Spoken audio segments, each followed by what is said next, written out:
Guys, ഇത് നമ്മുടെ ഒരു പായസ വ്ളോഗാണ്. എന്റെ അമ്മയുടെ പിറന്നാളുടെ വൈകിട്ട് ഞങ്ങൾ എല്ലാവരും കൂടി പായസം വെക്കാന്ന് തീരുമാനിച്ചു. അപ്പൊ ഞാനും ചേച്ചിയൊക്കെ ഉണ്ടായിരുന്നു.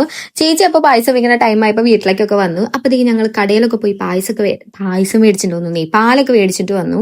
വൈകിട്ടായതുകൊണ്ട് തന്നെ വേഗം അമ്മ വെക്കാൻ നോക്കാണ്. ചെടപടേന്നാണ് ഇവിടെ കാര്യങ്ങളൊക്കെ ചെയ്യണം. അപ്പൊ പാലൊക്കെ തിളപ്പിക്കാൻ വെച്ചു. പിന്നെ ഞാൻ പെട്ടെന്ന് വീഡിയോ കാണിക്കാണ്. പിന്നെ വേഗം ഈ പഞ്ചസാരയൊക്കെ ഇട്ടു. അത് കഴിഞ്ഞപ്പോ ഞാൻ സൈഡിൽ നിന്നിട്ട് മറ്റേ ഏലക്കായൊക്കെ പൊടിക്കാൻ പറഞ്ഞപ്പോ ഞാനത് പൊടിച്ചുകൊണ്ടിരിക്കാണ്. പിന്നെ മിൽക്കി മിസ്റ്റിന്റെ മറ്റേ സംഭവം അതന്നെ എനിക്ക് ആലോചിച്ചിട്ട് കിട്ടണ്ടായില്ല. മിൽക്ക് മെയ്ഡ് ആണ് ഗൈസ്. അപ്പൊ അതൊക്കെ ഒഴിക്കണം. പിന്നെ ഞാൻ എന്ത് ചെയ്താണ്, പക്ഷെ അത് ഇപ്പോഴല്ല കേട്ടോ ഒഴിക്കണ്ടേ. അതിന് മുന്നേ ഞാൻ എന്ത് ചെയ്തു, മറ്റേ ഏലക്ക പൊടിച്ചതൊക്കെ ചേർത്തു. പിന്നെ പഞ്ചസാര പാകത്തിന് ഇടണം കേട്ടോ. അപ്പൊ ഞങ്ങൾ ഈ മിൽക്ക് മെയ്ഡ് ഒഴിച്ച് ഇളക്കാണ്. പിന്നെ ഞാൻ പെട്ടെന്ന് കളയണോണ്ട് അധികം ഒന്നും വീഡിയോ ഞാൻ അത് കാണിക്കണില്ല.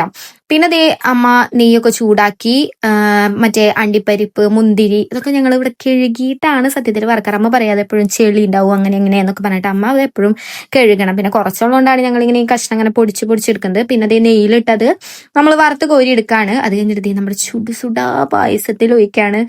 ഇപ്പൊ കാണുമ്പോ കൊതിയാവുന്നുണ്ട്, കാരണം ഇത് 2 ദിവസം മുന്നത്തെ വീഡിയോ ആണ്. ഞാൻ അത്രയും പായസപ്രേമിയല്ല, എന്നാലും കുറച്ച് കഴിച്ചു. എനിക്ക് പെട്ടെന്ന് മത്തടിക്കും. അങ്ങനെ ഞങ്ങൾ എല്ലാരും കൂടിയിട്ടിരുന്ന് പായസം കഴിക്കാണ്. ചേട്ടൻ വന്നപ്പോ നമ്മുടെ പ്രധാന ടെസ്റ്ററാണ് നമ്മുടെ ചേട്ടൻ. എങ്ങനെയുണ്ട് ചേട്ടാ? അടിപൊളിയുണ്ട്. ആരുണ്ടാക്കിയ? അമ്മ. നന്നായിട്ടുണ്ട്.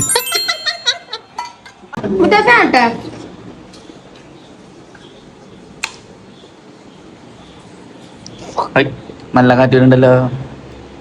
ഉഷ്യ ഇവള് കുഴപ്പമില്ല. അവളെ അനീത് സുജാത പോരാ.